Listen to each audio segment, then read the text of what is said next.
me and my husband decided we wanted to have a baby, I was absolutely adamant I didn't want to go through what I had been through again, and I was still quite traumatised really from my labour and the psychosis, and I never really dealt with it.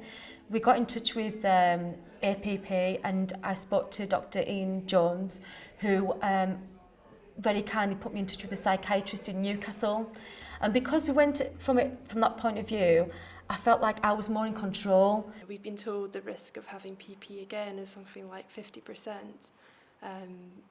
So it's not just me that has to deal with that.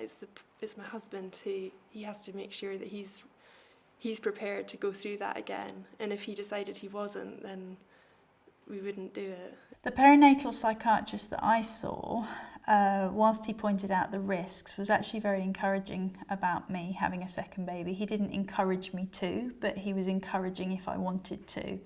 And he was very reassuring that if we came up with the right care plan, that we could look after me and be very careful about all the things that we did. So for me, I think it was always decided, I always knew I wanted more than one child, and I think I just accepted that if it happened again, whilst it would be really hard and it would be horrible, and I didn't want it to happen again, it would be worth it to have another little person around. When originally thinking about having another baby, I went to see the perinatal psychiatrist, and he advised me to have a 3-year gap. I ended up having a 6-year gap as my husband was made redundant. When we first decided to have a family, I wanted lots of children, and we'd been married for 4 years before we decided to try for a baby. And physically wise and pregnancy wise, everything was fine. And after I was ill the first time, so severely, and at times my husband thought he'd lost me completely, he did not want to have any more children.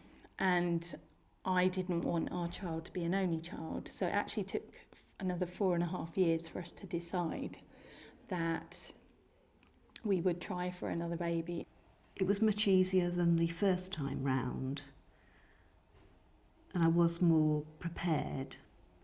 I still didn't have a lot of information, but I did have support from my family, and I just took things very gradually. But I also had my daughter to consider, and she was obviously 6 at the time. By day 10, I was back on medication, and I was showing signs of manic behaviour and psychosis and hallucination and not sleeping. So it happened a second time, but luckily there was a consultant psychiatrist attached to the military base who picked me up and said, let's get you on some meds straight away. So unfortunately it did happen again, but my family knew the signs, and I wasn't as ill, and I wasn't admitted to hospital the second time. I didn't have a full-blown episode of postpartum psychosis the second time. I did have some symptoms like a panic attack and some strange behaviour at times. But there were certain things that I did to try and help, like getting a full night's sleep and trying to eat properly.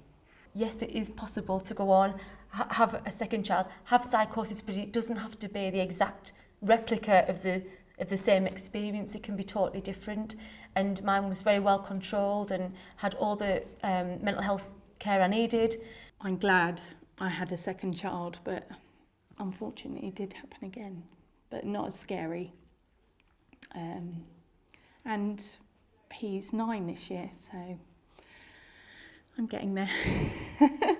We didn't really struggle over making that decision. It was something that we always knew we would try again and have another baby. And I think probably going into having a second child, acceptance was the only thing that I knew would get me through the whole fear and worry and concern about having another baby.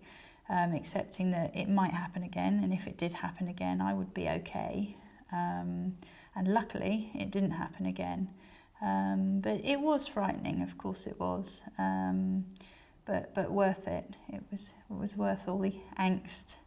I'm just really grateful that it didn't happen second time round.